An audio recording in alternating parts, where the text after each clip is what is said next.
فأصحاب الميمنة ما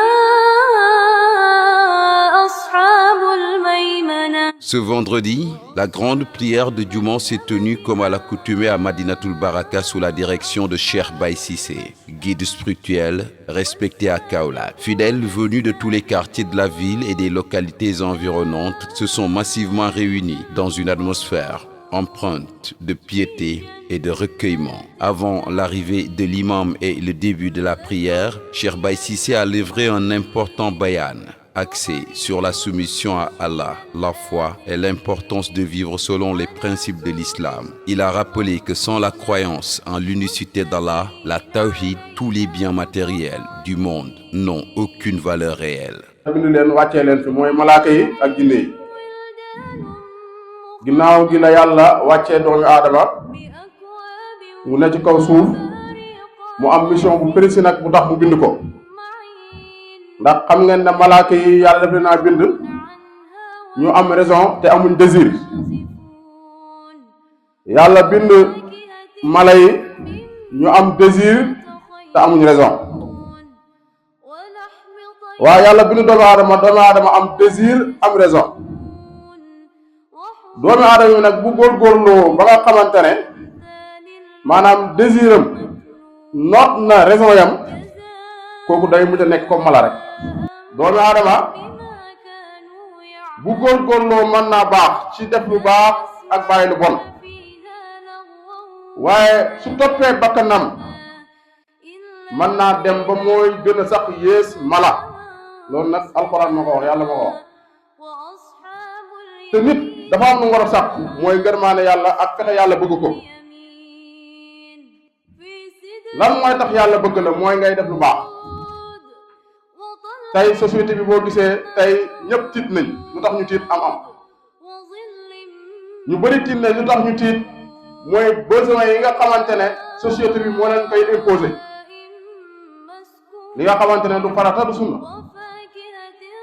kon loolu tax ñu bëri di rajo loolu du utum bu ñaaw dem ba fàtte ne borom am na borom alal yoo xamante ne tey ñu ngi rey seen bopp lu tax amul lu leen neex yéen a ngi dégg crime yi am ci àdduna bi yéen a ngi dégg ñi nga xamante ne ñu ngi succédé wu di dee di rey seen bopp te pourtant am nañ lépp waaye am nañ luñ manqué mooy tamkin mooy iman su billah mooy la foi mooy gëm yàlla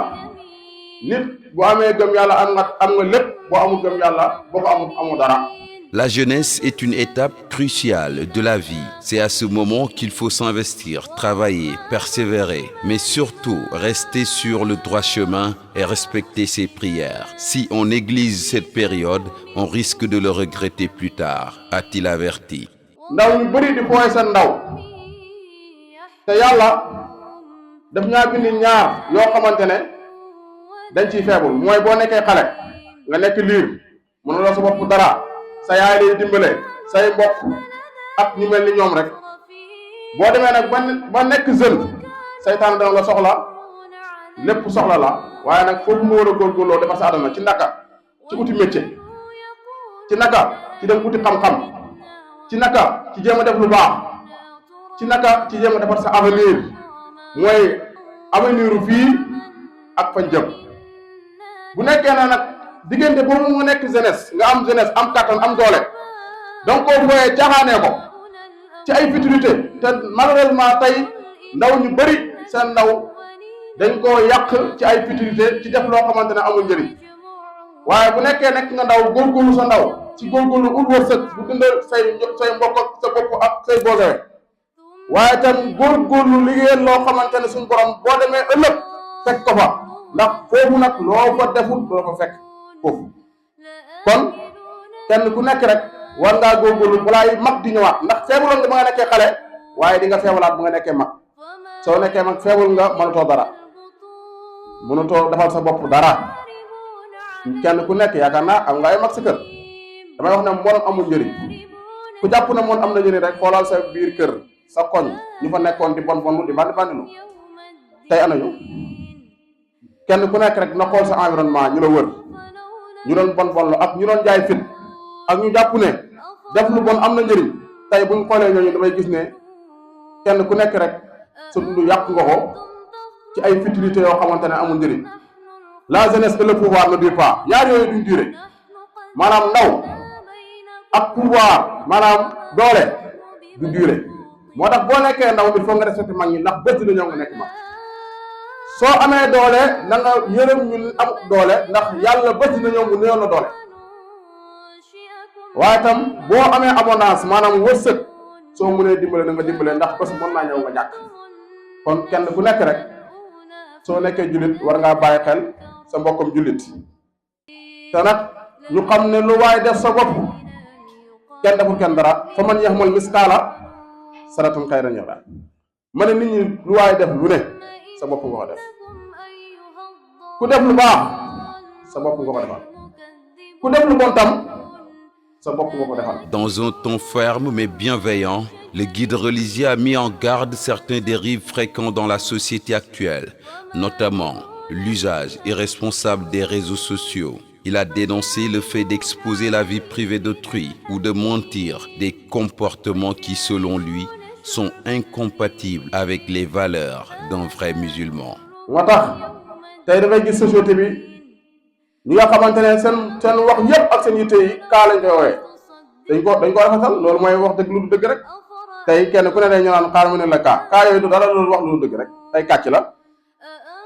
léegi nag dañ koo rafetal dem nañ ba rafetal bëgg a rafetal mbon waaye nag lu bon ba àdduna tukki lu bon lay nekk lu baax tam ba àdduna tukki lu baax lay nekk te balaa ngaa xam ne nit ñi ñoo mën a wax lu dëgg nga xam histoire bi ñuy nettali nga toog seen biir ci ngay xam ne ñoom lu ñuy wax xamuñ ci dara waaw loolu ba réew mi ba kañ loolu ba kañ nit ñi nañ dem uti luñ def nit ñi nañ am programme nit ñi nañ xam luñ bëgg gis nga ñi gis ñu jiite réew mi tey ak ñi ko bëgg a jiite ëllëg nekkul ay wax ak ay sos ak ay taxawaalu lañ nekkee fuñ nekk tey yàlla nag nu ngi koy waxee rek doué d'intelligence lay waxal borom xel rek la yàlla di waxal ku amul xel yàlla waxut ak yow wax naa ko léegi ci ginnaaw képp ku topp sa bëgg-bëgg ba fàtte lu tax yàlla bind la sa dund gi amul njëriñ perte na te yaakaar naa nag kenn du ñëw si àdduna bi def fi 20 ans 30 ans 50 ans li nga def yëpp perte. Cheikh Baye Cissé a également insisté sur les piliers fondamentaux de l'islam: accomplir la prière, s'acquitter de la zakat, respecter ses parents et comprendre que la vie terrestre est éphémère. Après son sermon, l'imam a dirigé la prière du vendredi dans une mosquée remplie de fidèles venus de tout Kaolack.